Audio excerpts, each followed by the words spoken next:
अब यहाँ पर आपको दिख रहा है एक क्रोमोसोम जिसके ऊपर जीन 1 और जीन 2 लोकेटेड है। ठीक है।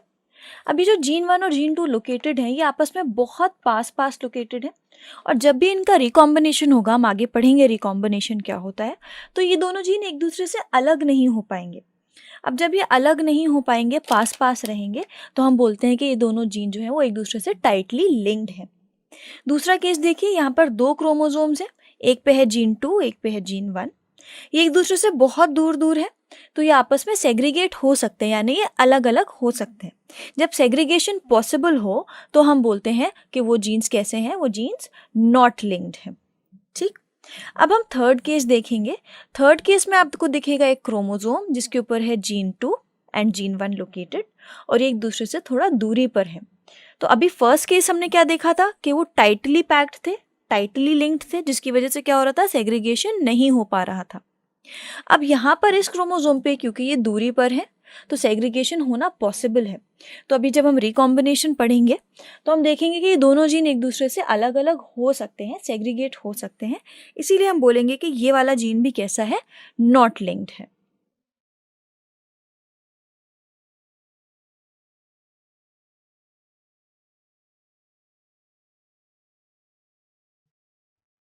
मॉर्गन ने स्टडी किया था ड्रोसोफिला मेलानोगास्टर पे, जिसमें उन्होंने लिया था आपका yellow bodied white eyed female and brown bodied red eyed mail.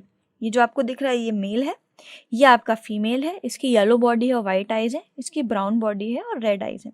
जब इसके बीच में मॉर्गन ने क्रॉस कराया तो उन्होंने देखा कि F1 जनरेशन में जीन एक दूसरे से अलग नहीं हो पा रहे थे और F2 जनरेशन में भी डेविएशन आया था। तो अल्टीमेटली मॉर्गन ने हमें ये बताया कि दो जीन जब लिंक्ड होते हैं तो फिर उनका सेपरेशन नहीं हो पाता है। हमने ये पहले भी डिस्कस किया है, जब दो क्रोमोसोम्स में एक्सचेंज ऑफ सेगमेंट होता है तब रिकॉम्बिनेंट क्रोमोसोम का फॉर्मेशन होता है।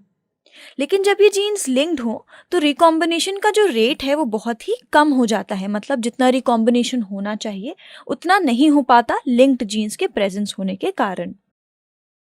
अब हमारा टॉपिक है पॉलीजेनिक इनहेरिटेंस। हम इसमें ये देखेंगे कि अगर ज़्यादा जीन्स किसी कैरेक्टर को कंट्रोल करते हैं तो वो किस तरीके से दिखते हैं। जैसे कि अभी मैंने कहा था कि पॉलीजेनिक इनहेरिटेंस में क्या होगा, ज़्यादा जीन्स कंट्रोल कर रहे होंगे। तो यहाँ पर कैरेक्टर को 3 या 3 से ज़्यादा जीन्स कंट्रोल कर रहे हैं। पॉली का मतलब ही है 3 या 3 से ज़्यादा। अब अगर हम कोई एग्जाम्पल लें तो हम एग्जाम्पल लेकर चलते हैं स्किन कलर ह्यूमंस का। ह्यूमन में बहुत सारे वैरायटी ऑफ स्किन कलर्स आपको देखने मिलते हैं। आपके क्लास में ही ऐसे बहुत सारे बच्चे बैठे होंगे जिनके कम्प्लेक्शन बहुत ही अलग अलग हैं। तो यहाँ पर एक एग्जाम्पल के तौर पे हम ये इमेजेस देख लेते हैं। यहाँ पर इस लड़के का कम्प्लेक्शन बहुत ज़्यादा डार्क है और वो यहाँ पर आकर बहुत ज़्यादा लाइट हमें दिख रहा है। तो कौन कौन से जीन्स हैं जो इसके लिए कोड कर रहे होंगे, कैसे कैसे एलील्स दिखेंगे। इस बात को याद रखिएगा कि जो डार्क वाला कलर है वो डोमिनेंट ट्रेट है और जो आपका लाइट वाला कलर है वो एक रिसेसिव ट्रेट है। तो डोमिनेंट को हमेशा हम कैपिटल से डिनोट करते हैं और यहाँ पर 3 जीन कोड कर रहे हैं, तो यहाँ पर 3 आपको हाइब्रिड्स दिखेंगे। तो कैसे दिखेगा ये, capital A capital A capital B और कैपिटल सी। इस केस में ये इंसान एक्सट्रीमली डार्क दिखेगा। अब जब ये थोड़ा सा और लाइट शेड की तरफ आएगा, है ये अभी भी डार्क ही, तो कैसे दिखेगा, यहाँ पर आपको दिख रहा है capital A, capital B and capital C. यहाँ पर आपको डोमिनेंट वाले ट्रेट्स ज़्यादा दिख रहे हैं as compare to recessive traits, इसीलिए इसका कम्प्लेक्शन अभी भी डार्क है। ये आपको एकदम बीच में दिख रहा है, ना इधर ना इधर। तो बीच में क्या होना चाहिए, जितने ही डोमिनेंट हो उतने ही रिसेसिव प्रेजेंट हो। तो देख लेते हैं, capital A, capital B and capital C. ये आपका इंटरमीडिएट वाला केस हो गया, जिसमें कि क्या है, जितने ही रिसेसिव है उतने ही डोमिनेंट प्रेजेंट है और इसका कम्प्लेक्शन आपको इंटरमीडिएट स्टेज पर दिख रहा है। अब जब ये और लाइट की तरफ जाएगा तो क्या होगा, रिसेसिव ट्रेट्स ज्यादा प्रेजेंट होंगे as compare to dominant traits. अब जब हम आगे बढ़ रहे हैं तो हम देख रहे हैं हम और लाइटर शेड की तरफ जा रहे हैं और ज्यादा लाइट दिख रहा है का मतलब है कि यहाँ पर रिसेसिव वाले एलील्स ज्यादा प्रेजेंट होंगे एज कंपेयर टू डार्क वाले एलील्स। तो देख लेते हैं ये कैसे दिखेगा।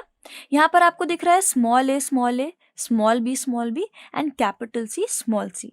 इसीलिए इसका कंप्लेक्शन हमें लाइट दिख रहा है, क्योंकि यहाँ पर डोमिनेंट एलील्स बहुत ही कम प्रेजेंट हैं। अगर ये बहुत ही ज़्यादा लाइट की तरफ हम बढ़ते हैं, सबसे ज़्यादा लाइट शेड की तरफ, तो क्या होगा? क्या वहाँ पर डोमिनेंट वाले एलील्स प्रेजेंट होंगे? नहीं प्रेजेंट होंगे। तो यहाँ पर आपका कैसे आ रहा है? Small A small B and small C. इस केस में क्या होगा कि इसका कंप्लेक्शन बहुत ज़्यादा लाइट होगा, मतलब ये इंसान बहुत ज़्यादा गोरा दिखेगा। तो पॉलीजेनिक इनहेरिटेंस में हमने क्या देखा कि किसी भी एक कैरेक्टर को 3 से ज़्यादा जीन्स कंट्रोल कर रहे हैं,